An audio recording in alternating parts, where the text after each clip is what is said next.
जय जय श्री राम। आप सभी का जीवन मंगलमय हो। आज की धर्म पर चर्चा भारत संस्कार मंच YouTube channel, Facebook, Instagram, Twitter के माध्यम से, जिसमें आप सभी महान भावों का वंदन, अभिनंदन एवं स्वागत है। ऋषियों और मनीषियों के द्वारा की कृपा इस भारत की संस्कार संस्कृति है। माता पिता बच्चे को जन्म देते हैं जीव के रूप में। जीवन हमारी भारत की संस्कार संस्कृति देती है। गुरु देता है जीवन, दान देता है व्यक्ति को।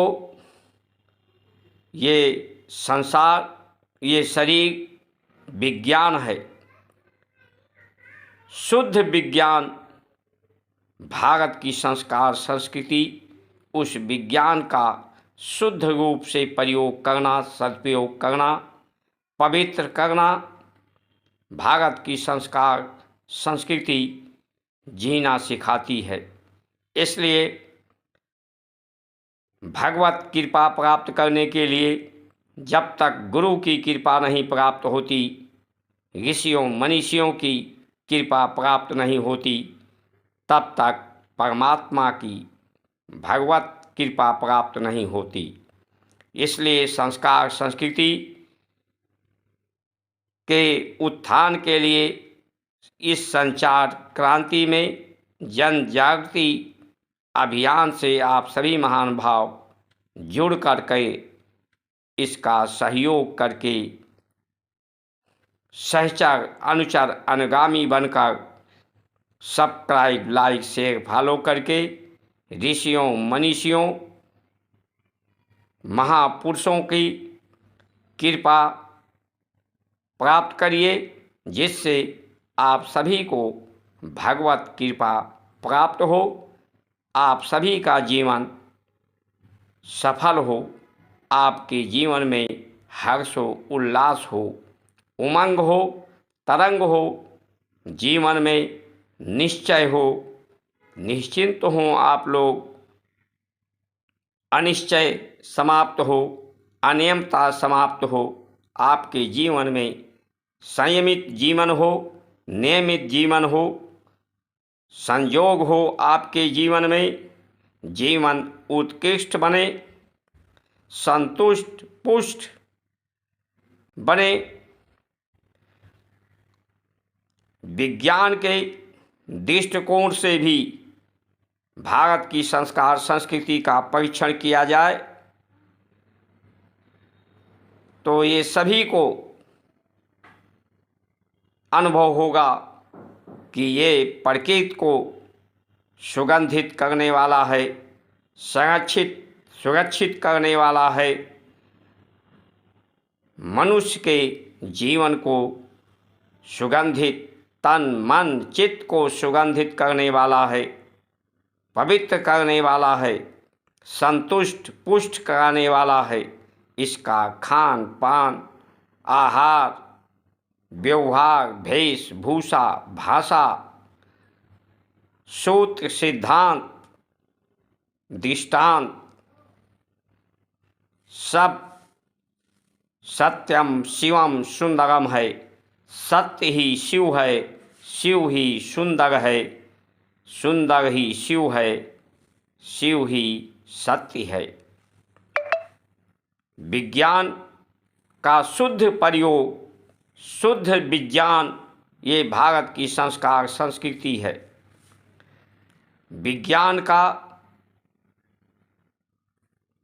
शुद्ध प्रयोग, समुचित प्रयोग, सदुपयोग भारत की संस्कार संस्कृति जीवन में संभालती है। माता पिता बच्चे को सेवा देते हैं, संभालते हैं, और एक अवस्था में माता पिता को भी वृद्ध अवस्था में संभालने की आवश्यकता होती है, उसे भी सेवा की आवश्यकता होती है। तो माता पिता को वृद्धा अवस्था में उसके बच्चे संभालें, सेवा के द्वारा, प्रेम आदर सत्कार के द्वारा, और बच्चों को माता पिता संभालें। ये संभालने और संवारने, संभल कर चलने का, सचेत रहकर, सावधान रहकर जीवन का, इंद्रियों का, संसार का सदुपयोग करना सिखाती है। ये शरीर, ये सृष्टि एक कच्चे घड़े के समान है, घट के समान है, इसलिए इसमें घटनाएं होती हैं। घटनाएं जो होती हैं, घटनाक्रम वही परिवर्तन है। ऋतुओं का परिवर्तन, शरीर का परिवर्तन, जन्म, जवानी, बुढ़ापा, मृत्यु के रूप में परिवर्तन, प्रकृति में ऋतुओं के रूप में परिवर्तन, प्रकाश के द्वारा परावर्तन, परावर्तन से ही परिवर्तन। सत्य स्वभाव, स्वभाव एक सत्य है, स्वभाव में परिवर्तन नहीं होता, और स्वभाव पूरे सृष्टि का, ब्रह्मांड का एक है। सभी का स्वभाव एक है। शरीर अलग अलग हैं, विचार अलग अलग हैं, भेदभाव अलग अलग हैं, देश अलग अलग हैं, योनियाँ अलग अलग हैं, वनस्पति, जड़, जंगम, आकाश मंडल, भूमंडल, वायुमंडल, सूतल, अतल, तरातल, पाताल अलग अलग हैं, लेकिन स्वभाव सबका एक है। सुख, शांति, सत्य निष्ठा, कर्तव्य निष्ठा, ईमानदारी, समझदारी, जिम्मेदारी। जिम्मेदारी सबका निर्वहन करना चाहिए ईमानदारी से।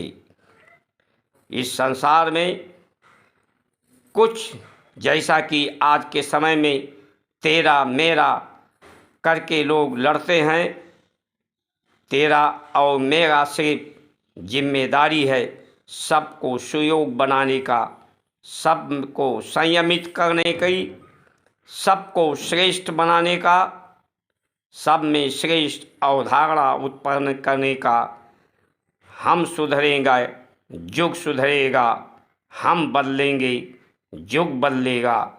ये युग परिवर्तन का समय है, क्योंकि भारत की संस्कार संस्कृति शुद्ध विज्ञान का प्रयोग, सदुपयोग सदियों से इसे निरर्थक, महत्वहीन पतन के मार्ग पर लोगों ने प्रयास किया है चलाने का।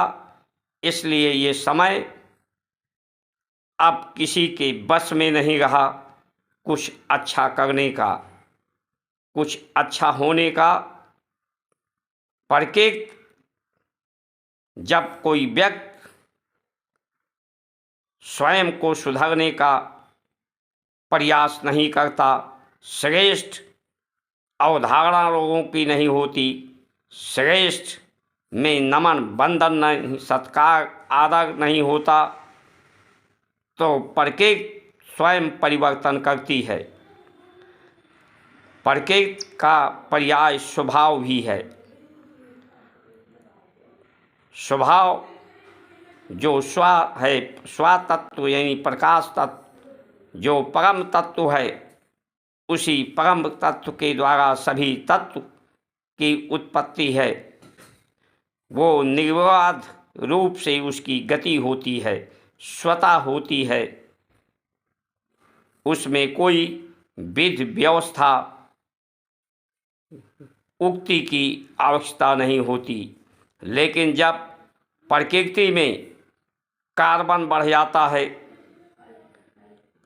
प्रदूषण बढ़ जाता है, तो ये गति निर्बाध रूप से इसमें बाधा पड़ती है, इसमें भार बढ़ता है, तम बढ़ता है, जिससे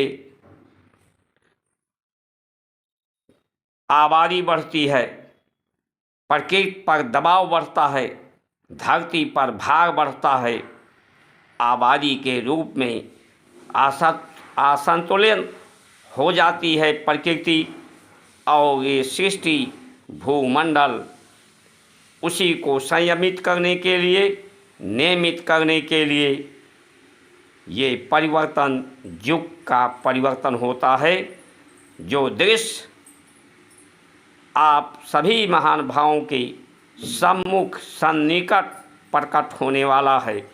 इसलिए ये समय सावधान होने का है, सचेत होने का है, जागृत होने का है, स्वयं को सुरक्षित, संरक्षित, आरक्षित रखने का, अपने वंश को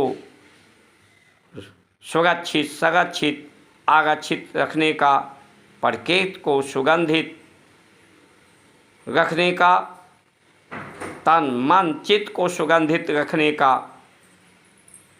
इसलिए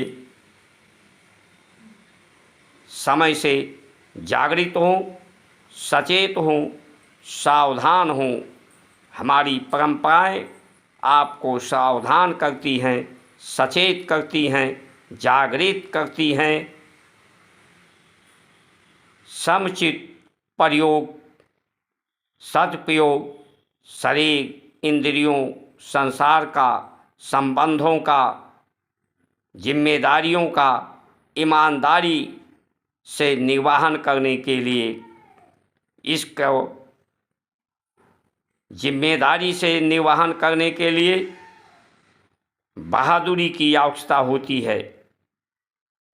इसलिए विज्ञान का प्रयोग प्रकृति को सुगंधित करने के लिए, सुरक्षित करने के लिए, मनुष्य के तन मन चित्त को सुगंधित करने के लिए, संतुष्ट पुष्ट रखने के लिए, पूर्ण रूप से स्वस्थ रखने के लिए प्रयोग होना चाहिए, सदुपयोग होना चाहिए।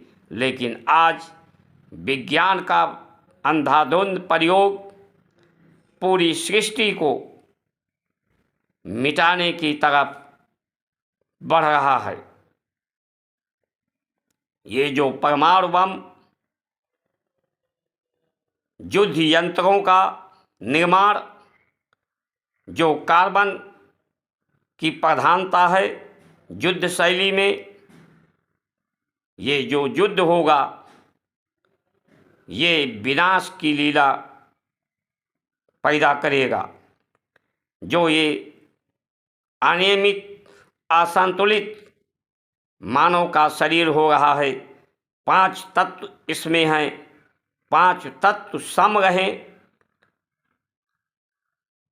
इनका निर्बाध रूप से प्राण और रक्त का संचार शरीर में हो, नियमित, संयमित, सामान्य रूप से सभी तत्व सम रहें, वात पित्त कफ, तो व्यक्ति स्वस्थ रहता है, आनंदित रहता है। लेकिन इसके अनियमित होने से, असंतुलित होने से, गति का गतिरोध होने से प्राण की गति, खून की गति, रक्त की गति, जब इसमें गतिरोध पैदा होता है, अनियमित रूप से गतिरोध होता है, तो बीमारी बढ़ती है। पृथ्वी तत्व का बढ़ जाने से मोटापा बढ़ रहा है, जल तत्व के बढ़ने से कफ बढ़ रहा है लोगों में, वायु तत्व के बढ़ने से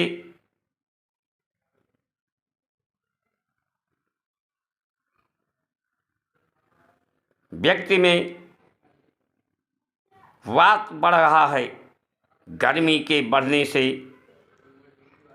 अग्नि के बढ़ने से प्राण को की गति बढ़ने से, क्योंकि जब व्यक्ति झूठ बोलता है, जब व्यक्ति में लालच आती है, जब व्यक्ति में मोह पैदा होता है, काम पैदा होता है, क्रोध पैदा होता है, तो ये प्राणों की गति बढ़ जाती है, असामान्य गति हो जाती है, जिससे शरीर में तम पैदा होते हैं, जिससे मर्म गल जाता है, व्यक्ति में कठोरता आ जाती है, निर्ममता आ जाती है,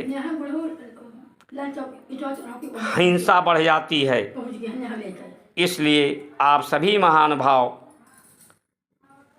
जो परिस्थितियाँ आपके सामने हैं, आबादी का बढ़ना, बीमारी का बढ़ना, प्रकृति में विकृति होना, मनुष्य की बुद्धि में विकार होना, विकृत होना, ये सब भारत की संस्कार संस्कृति शुद्ध विज्ञान का सदुपयोग आज नहीं हो रहा है।